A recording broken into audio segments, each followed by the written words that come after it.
नमस्ते। स्वागत छ तपाईहरुलाई रेखाको किचनमा। तपाईहरु कस्तो हुनुहुन्छ?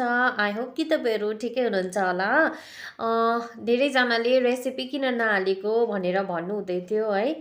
निकै दिन भएको थियो नि त रेसिपी पनि नहालेको। त्यही कारणले आज म तपाईहरुसँग एकदमै मिठो 5 मिनेटमै बनिने मिठाईको रेसिपी लिएर आएको छु। एकदमै सजिलो छ, ज्यादा इन्ग्रेडिएन्टहरु पनि लाग्दैन। भिडियोलाई सुरु गरौँ है। मिठाई बनाउनुको लागि चाहिँ नि साथीहरु मैले यहाँ कम्ती दुध लिएको छु अनि कम्ती चिनी। अब म हाल्दैछु यसमा मिल्क पाउडर। यो मिल्क पाउडर चाहिँ नि साथीहरु मैले एभ्रीडे को 5 वटा 10 रुपैयाँ गर्ने खालके 5 वटा प्याकेट हालेको छु ल। अनि यहाँ म हाल्दैछु यसमा घिउ।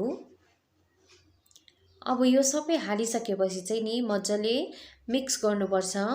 पहिला चाहिँ हामी मिक्स गरिहाल्नुपर्छ। डाइरेक्ट ग्यासमा टेकाइदियो भने चाहिँ नि साथीहरु फेरि सबै लम्स हुन्छ नि त, डल्लो पर्छ हो। यसरी अगाडि फिटेको छ भने चाहिँ डल्लो पर्दैन नि त। भन्दा पनि साथीहरु भर्खरै मैले एउटा ब्लगिङको च्यानल सुरु गरेको छु। यदि तपाईहरु मेरो लाइफको बारेमा जान्नु चाहनुहुन्छ भने, यदि इन्ट्रेस्टेड हुनुहुन्छ भने प्लिज गएर मेरो ब्लगिङ च्यानलमा भिजिट गर्नु होला। मेरो ब्लगिङ च्यानलको नाम हो सीए फ्यामिली ब्लग। म भिडियोको डिस्क्रिप्सनमा लिंक हाल्दिन्छु। प्लिज प्लिज प्लिज गएर एकपल्ट हेर्नु होला अनि सपोर्ट गर्नु होला।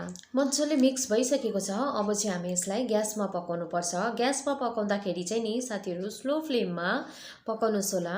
यसरी कन्टिन्यू चलाउनु पर्छ ल। कन्टिन्यू चलाएन भने फेरि मुनि टाँसिन्छ र फेरि मुनि जल्छ, फेरि डल्लो पनि पर्न सक्छ हो। यसरी कन्टिन्यू चलाउनु पर्छ ल। मेहनत अलिकति लाग्छ तर मिठाई चाहिँ एकदमै मिठो बनिन्छ। मिठाई जब टेस्ट गर्नुहुन्छ नि यो मेहनत पनि बिर्सिनुहुन्छ तपाईहरु। पाक्नु आँट्यो, बेसी टाइम लाग्दैन। अब एक दुई खेप मज्जाले चलाएपछि पाकिहाल्छ।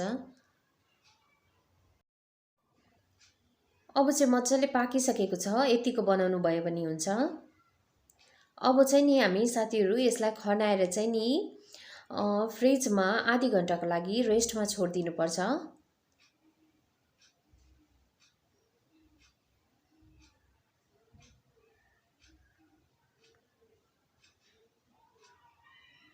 फ्रिजरमा चाहिँ नहाल्नु होला साथीहरु, फ्रिजमा हाल्नुहोस् ल।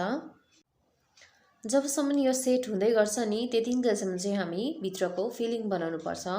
फिलिङ बनाउनुको लागि चाहिँ नि मैले यहाँ बदामलाई अगाडि हल्का रोस्ट गरेर राखेको थिएँ।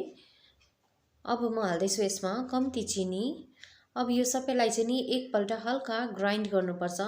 फाइन चाहिँ नबनाउनुस् होला, हल्का खस्रो खस्रै छोड्नुपर्छ जसमा चाहिँ मिठाई बाइट गर्दाखेरि चाहिँ के हो बदामको चाहिँ नि हल्का क्रन्चीनेस आउँदाखेरि राम्रो लाग्छ नि त। अब चाहिँ नि म साथीहरु यस्तो चीज हाल्नु जाँदैछु जसमा चाहिँ यो मिठाई चाहिँ नि त्यो बिना एकदम अधुरो हुन्छ। के हुन्छ होला सोच्नुहोस् के हाल्छु होला म नेक्स्ट यसमा? सोच्नु सक्नु भएन त म देखाउँछु तपाईहरुलाई, हेर्नुस् ल। के हो यो? किसान जाम, जसमा यो बिना चाहिँ हाम्रो मिठाई चाहिँ एकदमै के हुन्थ्यो अरे अधुरो है। जस्ट जोक्स अपार्ट ल। अब हामी रेसिपीमा लागौँ ल, ज्यादा भयो जोक्स हो। मैले चाहिँ यहाँ किसान जाम हालेको छु, तपाईहरुले देखिसक्नुभयो है। यसको तारिफ पनि भइसक्यो। अब यो किसान जामलाई चाहिँ नि हामी यसरी मज्जाले मिक्स गर्नुपर्छ हो। यसले नि के हुन्छ भने नि यसले टेस्ट पनि एकदमै दामी दिन्छ र कलर पनि आउँछ हो। देख्दा पनि नानीहरुलाई कलरफुल है मज्जा आउँछ नि त खानु। पहिला भन्छ नि खाना चाहिँ पहिला आँखाले खान्छ अनि मात्रै मुखले है। अन्त नानीहरुलाई चाहिँ जबसम्म एट्र्याक्सन खालके खाना हुँदैन नि तबसम्म खाँदैन नि त। अन्त त्यही भएर म चाहिँ के एक्सपेरिमेन्ट गरिबस्छु, तपाईहरुसँग शेयर गर्नु मन लाग्छ। तर के गर्नु साथीहरु, यति मेहनत गरेर म तपाईहरुसँग रेसिपी शेयर गर्छु, न त तपाईहरु एउटा सानो कमेन्ट गरिदिनुहुन्छ, न त लाइक गरिदिनुहुन्छ, न त मेरो च्यानललाई सब्स्क्राइब गरिदिनुहुन्छ। त्यही कारणले म अलिकति डिसअपोइन्ट भएर चाहिँ रेसिपी हाल्नै छोडिसकेको थिएँ। तर मेरो कुनै प्यारो प्यारो भ्युवर्सहरुले क्या मलाई के हो रेसिपी हाल्दैन त भनेर खबर पनि छोड्नु भयो रे। सायद सानो मेसेज छोडिदिनु भएको भए त राम्रो हुन्थ्यो। अन्त अरु पनि थुप्रैले आजकल त रेसिपी हाल्दैन, किन नहालेको भनेर फोन गरेर भन्नुहुँदै थियो। त्यसै कारणले गर्दा म तपाईहरुसँग आज मिठो मिठाईको रेसिपी लिएर आएको छु। मिठाई भनेपछि त मिठो नै हुन्छ नि त है। त्यो त सबैलाई थाहा छ, बच्चालाई थाहा छ है। अब म हाल्दैछु यसमा कलर। अब चाहिँ म फुड कलर हाल्नु आँटेको। यदि तपाईँहरूकोमा चाहिँ नि फुड कलर छैन भने चाहिँ नि कलर बिना पनि बनाउन सक्नुहुन्छ, जसमा चाहिँ मैले अब क्या कलरफुल देख्दा मान्छेलाई एट्र्याक्सन पनि गर्छ र नानीहरूलाई खाँदा पनि मजा आउँछ नि त कलरफुल देख्दा। त्यही कारणले मात्रै बनाएको हो। यदि तपाईँहरूकोमा घरमा छैन भने युज नगर्दा पनि हुन्छ ल। मैले सबै मिक्स गरिसकेँ कलर हालेर। अब चाहिँ हामी नि कम्ती हातमा घिउ लगाएर चाहिँ अब मिठाई त बनि नै सक्यो, तर हामी अब यसलाई के गर्नुपर्छ, डिजाइन दिनुपर्छ। यत्तिकै खाँदा पनि हुन्छ, तर यत्तिकै खानु त मजा आउँदैन नि त है।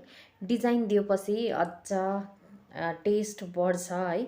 देख्दा पनि मजाको आइसला कस्तो होला है, खुवाउँ खुवाउँ हुन्छ नि त नानीहरूलाई पनि। त्यही भएर अब हामी के गर्नुपर्छ, डिजाइन दिनुपर्छ। डिजाइन दिनुको लागि चाहिँ नि यसरी रोटी बेल जस्तो रोटी भन्दा पनि पराठा क्या, पराठा बेल्दाखेरि हामी हल्का हातले यसरी प्रेस गर्छ नि, त्यस्तै गर्नुपर्छ। हल्का हातले प्रेस गरेर चाहिँ अनि यो अघि बनाएको फिलिङ भर्नुपर्छ। फिलिङ चाहिँ नि साथीहरू भक्कु भक्कु नहाल्नु होला, कम्ती मात्रै हाल्नुहोस् होला। फेरि के हो, तपाईँहरू डल्लो बनाएर डिजाइन दिनुहुन्छ नि, त्यतिखेर डिजाइन दिँदाखेरि मसला बाहिर निस्किनु सक्छ, यो फिलिङ बाहिर निस्किनु सक्छ। त्यही भएर चाहिँ नि कम्ती कम्ती हाल्नुहोस् होला, बेसी होइन।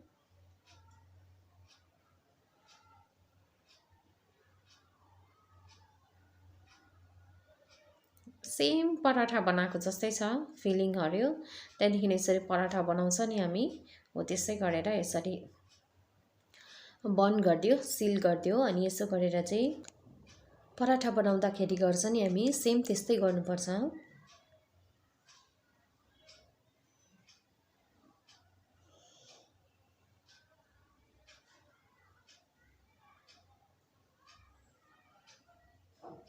हल्का यसरी हातले प्रेस गरेर चाहिँ नि हल्का चेप्टो चेप्टो सेप दिएको छु मैले। तपाईँहरू राउन्डै राख्नु भए पनि हुन्छ, तर हल्का चेप्टो चेप्टो मजाको देख्छ। अब चाहिँ म तपाईँहरूलाई नि एउटा डिजाइन गरेर देखाउँछु। अनि म तपाईँहरूलाई चाहिँ नि एकदम सरी पनि भन्नु चाहन्छु, किनकि मैले चाहिँ यो 2 बजी राति सकेको थिएँ बनाएर हो। मैले यो नभनेको पनि नि तपाईँको 11 बजी हो त्यस्तोदेखिको सुरु गरेको थियो होला। 2 बजी राति मैले सकेको थिएँ यो रेसिपी बनाएर। अन्त निद्रा पनि लागिरहेको थियो नि त साथीहरू, त्यही भएर म क्यामेरामा फोकस गर्नु सकेन रहेछु। डिजाइन बनाउँदा बनाउँदै मेरो हात चाहिँ पर पुगेछ र बिचरा तपाईँहरूलाई डिजाइन कम्प्लिटली देखाउनु सकेन साथीहरू। त्यसको लागि चाहिँ म एकदम माफी माग्छु तपाईँहरूलाई हो। नेक्स्ट भिडियोमा फेरि कुनै एउटा यस्तो रेसिपी बनायो भने म तपाईँहरूलाई कम्प्लिट डिजाइन देखाउँछु। तर पनि तपाईँहरूले बुझ्नुभयो नि त होइन, यसरी फोकले यसो गरेर नि, यसरी फोक होइन हौ, यसलाई के भन्छ हौ, प्लकरले चाहिँ नि साथीहरू यसरी चेप्नुपर्छ हो, अनि डिजाइन बनिन्छ। फर्स्टमा त क्लियरली देखेको रहेछ, बादमा देखेन। बादमा मैले यो भिडियो बनाइसकेर हेर्दाखेरि अब त्यो देखेँ मैले, के गर्नु साथीहरू, फेरि म रिपिट गरेर देखाउनु सक्दिनँ त्यतिखेर। त्यही कारणले एकदमै सरी तपाईँहरूलाई। अनि तपाईँहरू कतिजनाले मलाई मिस गर्नुभयो, रेसिपी मेरो मिस गर्नुभयो, सो प्लिज कमेन्टमा बताउनु होला हो। अनि म नेक्स्ट रेसिपी के लिएर आउनु, तपाईँहरू प्लिज कमेन्ट पनि गर्नुहोस्। म तपाईँहरू सबैलाई सोध्छु कि मेरो रेसिपी हेर्नुहुन्छ भनेर। म हेर्छु त भनेर त भन्नुहुन्छ, तर तपाईँहरू कमेन्ट लाइक गर्नु हुँदैन नि त। त्यही कारणले गर्दा म त हरेस लागेर होस् हौ अब त बनाउँदिनँ भनेर म त हरेस लागिसकेको थियो। फेरि अब थुप्रोले मलाई अब रेसिपी बनाउनु हामी हेर्छ भन्दाखेरि चाहिँ होस् म बनाउँछु भन्ने भयो नि त। यदि तपाईँहरूलाई मैले बनाएको रेसिपी मनपर्छ भने सो प्लिज प्लिज प्लिज मेरो भिडियोलाई लाइक गरेर अनि मिठो कमेन्ट गरिदिनुहोस् होला, च्यानललाई सब्सक्राइब पनि गरिदिनुहोस् होला। मैले 1 वर्षदेखिको साथीहरू मेहनत गरेको छु, अझै पनि सक्सेस भएको छुइनँ है। अब आफूले गरेको काममा सक्सेस नपाउँदा राम्रो लाग्दैन नि त है। यो चाहिँ मैले साथीहरू चिनीलाई पिसेर माथिबाट स्प्रिङ्कल गर्दैछु ल। घरकै नर्मल चिनीलाई पिसेर चाहिँ मैले स्प्रिङ्कल गरेको हो। तपाईँहरूलाई यो रेसिपी कस्तो लाग्यो प्लिज कमेन्ट गर्नुहोस् होला। नराम्रो लाग्यो भने पनि भन्नुहोला, राम्रो लाग्यो भने पनि भन्नुहोला। एक्लै बोलिबस्नु राम्रो लाग्दैन नि त है। तपाईँहरू पनि केही रेस्पोन्ड गर्नुभयो भने पो म पनि नयाँ नयाँ रेसिपीहरू लिएर आउनु मन लाग्छ। आजको भिडियो यति नै। Bye bye, take care.